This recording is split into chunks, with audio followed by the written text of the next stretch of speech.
Selain 5 anak yang tinggal di rumah ini, ada lagi yang Pak Budi harus tahu, bahwa setiap anak memiliki penjaga khusus untuk mereka satu persatu.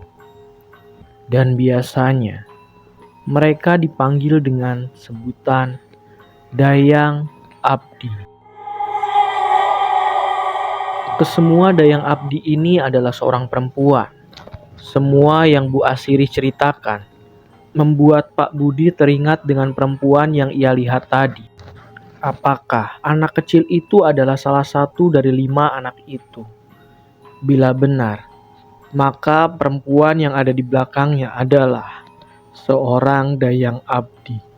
Selain memberi penjelasan tentang itu, Bu Asiri juga menjelaskan tentang hal lain. Semua tempat yang tidak boleh Pak Budi datangi. Yang paling dekat dengan kamar Pak Budi adalah sebuah tempat sanggar cayang.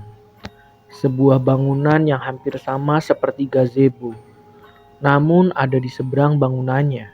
Bisa dilihat langsung dari kamar Pak Budi. Jaraknya tidak terlalu jauh. Namun, setiap dipandang, entah terlihat menakutkan sekali.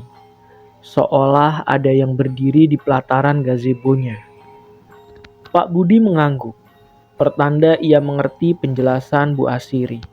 Setelah itu, Bu Asiri pergi meninggalkan Pak Budi.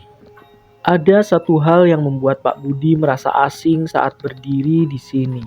Entah sadar atau tidak, aroma Bu Asiri tercium seperti aroma pandan.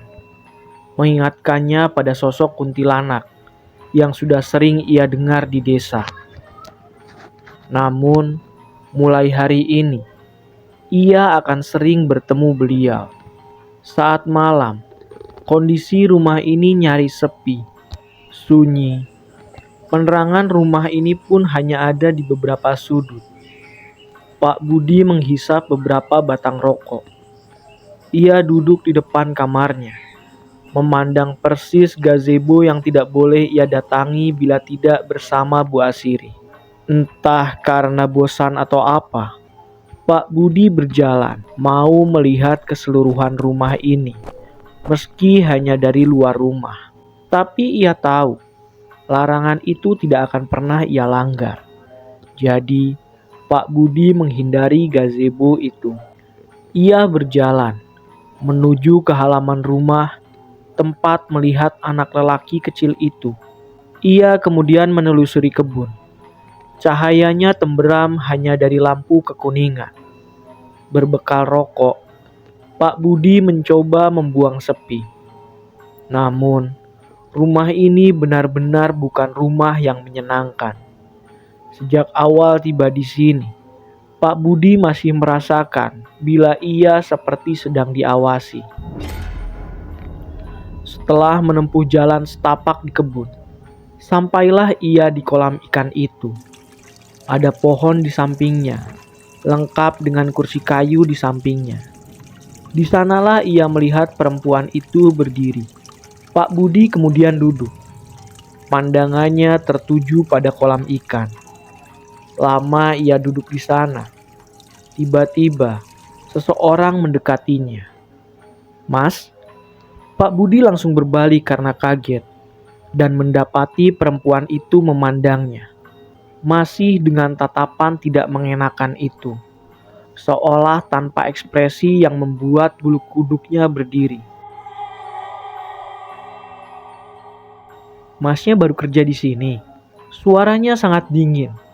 Meski begitu, Pak Budi menjawab sesopan mungkin. Perempuan itu juga menjawab seadanya. Bahkan ia tidak memberitahukan namanya pada Pak Budi.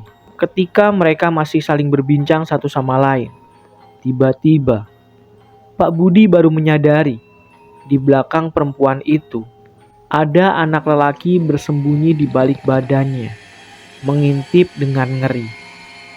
Seolah-olah Pak Budi memberinya ketakutan tersendiri.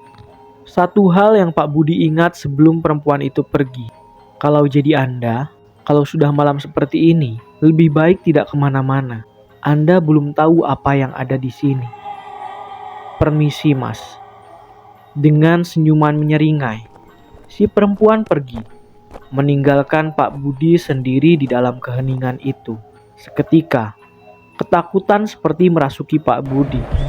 Rumah ini benar-benar bukan rumah yang bagus untuk ditinggali. Batin Pak Budi malam itu. Tidak ada yang bisa diajak bicara layaknya manusia dengan manusia di lingkungan rumah ini. Kecuali dengan Pak Sasongko. Pria paruh baya yang sehari-harinya bekerja sebagai tukang kebun di rumah keluarga Cipto. Selain orangnya yang humoris, beliau juga sering memberikan wejangan. Waktu itu, siang hari terik, Pak Sasongko memangkas rumput. Pak Budi hanya duduk mengawasi, sembari menunggu perintah di hari pertamanya bekerja.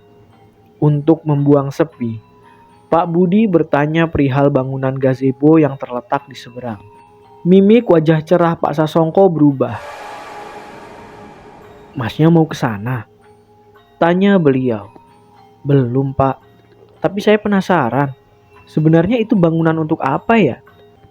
Sembari memangkas rumput, Pak Sasongko berpesan, "Lebih baik nggak usah dicari tahu, Mas. Daripada nasib sampean nanti seperti..." Belum melanjutkan kalimatnya, Pak Sasongko melirik Pak Budi yang melihatnya dengan tatapan curiga. "Siapa, Pak?" "Sudah, lupakan saja. Kerja saja yang benar ya, Nak," tutur Pak Sasongko.